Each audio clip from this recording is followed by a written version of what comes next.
Hi everyone, welcome back. Thanks for joining us today. We've got a brand new story to share with you. So let's begin. My name is Thomas. After my divorce, my daughter completely cut me off. She just believed what she was told and disappeared from my life. But 8 years later, she messaged me asking about her inheritance. So I made her do something she had refused to do for almost a decade. Let me walk you through how it all went down. I was married to Maria, my daughter's mother, for 19 years. And during those years, I wasn't just present, I was all in. I poured everything I had into that marriage, my time, my effort, my money, my loyalty. I wasn't perfect, but I never stepped out, never gave up, and I made sure my wife and daughter never had to worry about the basics. Clothes, school fees, birthday gifts, family trips.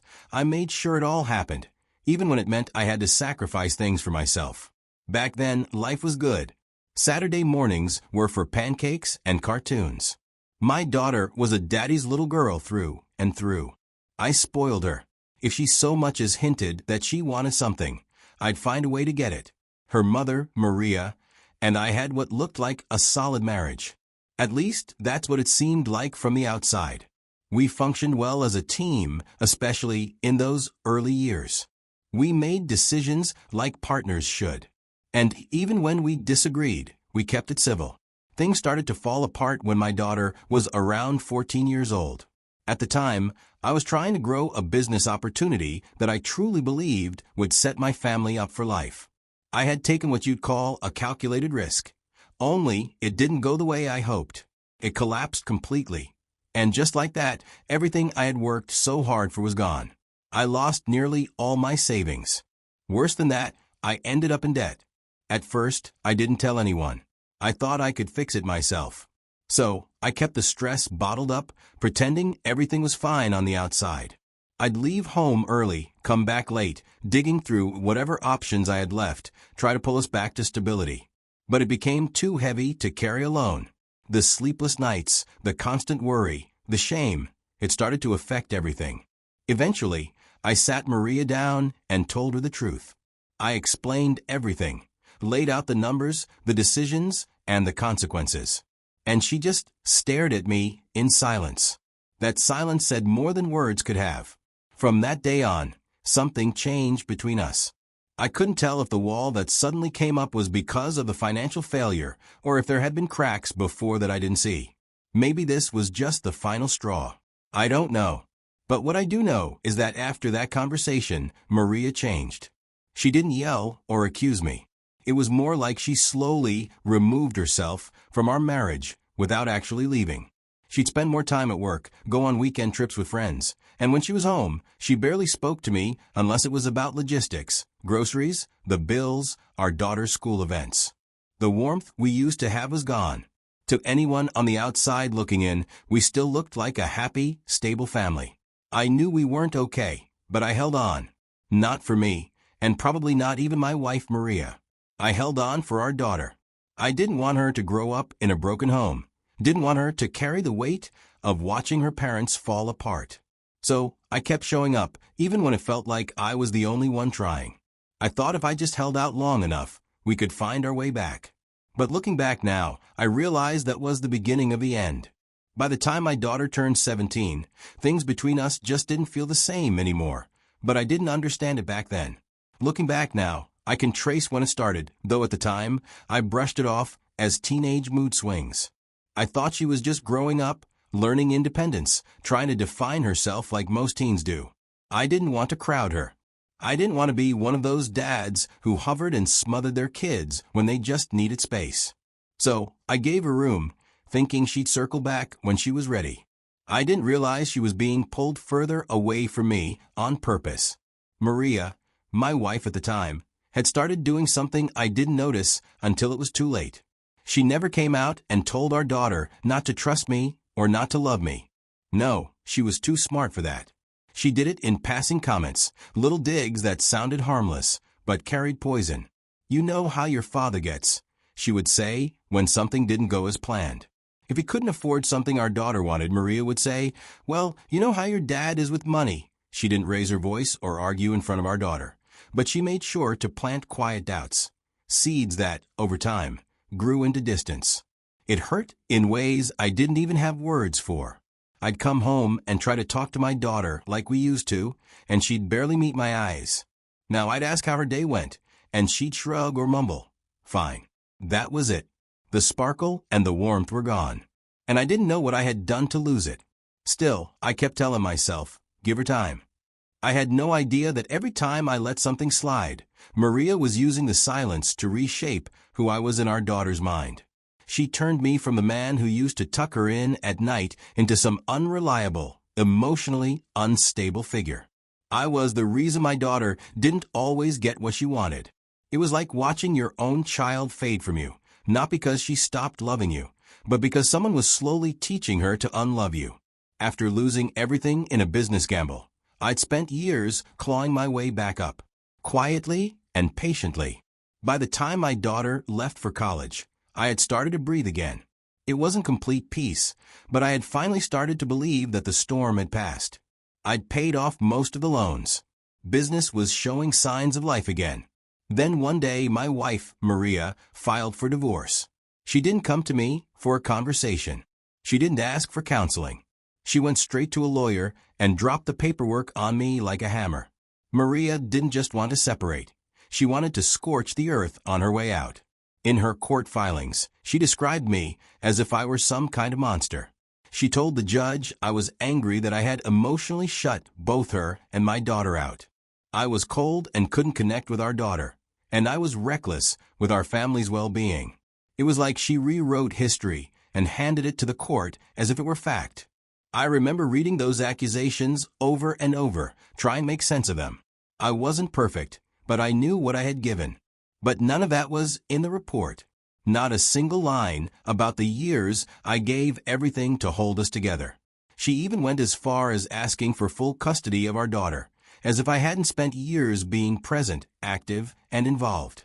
That's when it became clear. This wasn't just about separation, it was war. And I had to defend not only my rights, but my name. So I fought back. I brought in every photo, email, text, calendar invite, and receipt I could find that showed my involvement in my daughter's life. Every birthday party I organized. Every doctor's appointment I attended. Every parent-teacher conference. I wasn't going to let them erase me from the story. And thankfully, the court saw through at least some of the lies. They didn't give her full custody. They recognized that I had been there, even when things were rough. The real damage wasn't about money or property. It was the silence that followed. My daughter stopped speaking to me. She didn't ask me what happened or want to hear my side. She believed what she had been told. And just like that, I was a ghost. I called and wrote to her. Letters, emails, left voicemails. But there was nothing. No reply. No curiosity. Just a wall of silence. And when she blocked me, I realized she had made up her mind. Losing her was the hardest part of it all. And if I'm being honest, I still don't know what hurt more, Maria's betrayal or my daughter's decision to walk away without even asking why. After the court papers were signed and her mother went her way, my daughter followed. She chose to believe whatever her mother had told her. And to this day, I still don't know what exactly that was. But I tried. God knows I tried. I sent letters, not just one or two, but dozens. Handwritten, typed, emailed. Some long, some short. I left voice messages. Other times I pleaded, not to win her over, not to make her take my side in the mess between me and her mom, but just to get her to listen. Just to get her to give me 5 minutes, one conversation, to hear the truth. You don't have to agree with me, I said in one message, just hear me out. But it didn't matter. Every effort hit a wall. I was blocked on her phone and on social media. It was like I died, and she buried me herself. It's hard to describe the pain. People talk about heartbreak after divorce or financial loss. I've known both. But losing your child when you're still alive, knowing they're out there, breathing, living, laughing, and choosing not to have you in their life, that's a pain that sits in your chest and doesn't move. I didn't know how else to deal. So I did the only thing I could. I started writing everything down. I made a digital journal on Google Keep. I treated it like a time capsule. I logged every letter I'd written, every message I'd left, every single emotion I couldn't say to her face. I wrote down memories of us, birthdays, park visits, inside jokes. And one day, I sat down and wrote her a long, detailed message. The kind that takes hours to write. I poured everything into it. Timelines, receipts, explanations. I didn't try to paint myself as perfect. I just told the truth. Every page was an invitation. Whenever you're ready, here's my side. She never read it. Eventually, I had to accept it. She'd never come around. Maybe the version of me her mother had constructed had become too permanent. So I stopped begging. I stopped hoping for replies. I didn't stop loving her, but I had to stop holding my breath. And with nothing left to give to someone who didn't want anything from me, I turned my attention to something that might actually respond. My work. I poured myself into my business. I rebuilt it from scratch. I showed up early, stayed late, and slowly the cracks began to fill. The money started coming in again. But this time, I didn't have a family waiting at home to spend it on. So I invested. In stocks, in property, in ventures. I told myself if I couldn't build a legacy in love, maybe I could at least build one in numbers. By the 5th year of her silence, I made a decision to remove her as a beneficiary from my estate. She didn't want me in her life. I wasn't even sure she'd attend my funeral if I dropped dead tomorrow. And as painful as that was, I had to plan accordingly. I told myself, if she ever comes back, we can revisit this. But until then, my legacy won't sit waiting in the dark for someone who refuses to even turn on the light. For years, I kept trying to rebuild, but even with success coming back into my life, there was still an emptiness. I didn't talk about it much, but it was there. You can have money in the bank, you can sleep in peace, but at the end of the day, a quiet house and a quiet heart don't always mean contentment. I wasn't actively searching for someone new. Truthfully, I thought that chapter was closed for good. I had accepted that some things in life just don't come back, not the way they once were. But as life would have it, something unexpected found its way to me. And I say something, but I mean someone. She came into my life quietly. She was a widow, around my age, with no children of her own. The first time we spoke, it was like two people who had been through enough to know that peace was more valuable than perfection. There was no rush, no pressure. And somehow, those small moments started to matter. She treated me like I was a blessing in her life, not a burden to be fixed or a project to be pitted. That kind of affection is rare. And I knew enough by then to recognize its worth. With her, life felt easy. She didn't need grand gestures or apologies for a past I couldn't change. She just needed me to be present, and I could do that. In her presence, I wasn't the man defined by a failed marriage or a broken relationship with his child. I was simply Thomas, and being seen that way made me feel whole again. Not because she completed me, but because she reminded me that I still had something good to offer, that I wasn't finished. It had been 8 long years since I last heard from my daughter. 8 years since she chose her mother's version of the story over even giving me the dignity of explaining mine. So you can imagine the jolt I felt when, one quiet afternoon, my phone buzzed with a message from an unsaved number. I almost ignored it, thinking it was another scam or some random sales pitch, but something made me open it. It was her. Her message didn't start with "Hi" or "How have you been?" No, it was direct. She said she wanted to talk about her mother, who, as it turns out, was very sick. Then she wanted to talk about her inheritance. After nearly a decade of silence, not a single question about my life, my health, or how I'd been coping all these years. We arranged to meet. I picked a quiet cafe. When I saw her walk in, my heart thudded in my chest. She looked like her mother, but gone was the warm little girl who used to run into my arms. This version of my daughter was guarded, stiff, like she was meeting a stranger. We barely got through basic pleasantries before she dropped the real reason she came. Looking me straight in the eye, she said, "Will you help for once in your life?" That one sentence, it knocked the air out of me. For once in my life, I wanted to scream. Did she forget that I drained myself dry trying to keep our family afloat when her mother emotionally checked out? But I didn't yell or argue. Instead, I chuckled. then looked at her and said, "You blocked me 8 years ago. I left you a message back then. Unblock me. Read it."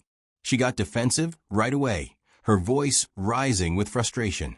She accused me of trying to score points, of being petty now that they needed something from me. I let her vent without matching her anger. I didn't defend myself with more words. I'd already said everything I needed to say years ago. So I calmly repeated, "Read the message. That's all I'm asking." And then she left. I didn't know if she'd actually go through with it immediately. I wanted her to read one message in particular that I'd written for her. It laid out everything. The timeline, the decisions, the sacrifices, the truth behind the distance that crept into our home, and the ways her mother quietly poisoned her view of me. I didn't hold back in that message. I included screenshots, receipts, references, and even voice memos from people who had witnessed our family falling apart from the outside. I didn't write it to win her over. I wrote it so that one day, if she ever came back, the truth would be waiting. A few days passed. I heard nothing.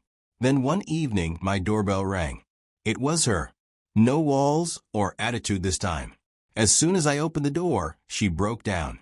Years of pain, misunderstanding, and bitterness came pouring out through her tears. She sobbed, "I don't know what to say. I thought you didn't care." I looked at her, steady and quiet, and said, "You believed what you were told. Now believe what you saw." We sat down together. She told me she had read everything. Then she went to her mother and confronted her with the message, the receipts, and the journal entries. And to her shock, her mother didn't deny any of it. That realization shattered something in her. She looked at me, eyes full of regret, and said, "I'm so sorry, Dad. I wasted all these years hating you. I want to make it up to you. I want us to have what we lost." That moment, it didn't undo the pain, but it opened the door. It gave me back something I'd thought I lost forever. Now this is where things get complicated, and I've been stuck. After 8 long years of silence, pain, and unanswered messages, my daughter is back in my life now. And it's not perfect, of course not. But there's something real growing again between us. She's asked for forgiveness, and I gave it, because truth be told, I never stopped hoping she'd come back. I never stopped loving her. So yeah, even with all that time gone, there's still hope. But now comes the real question.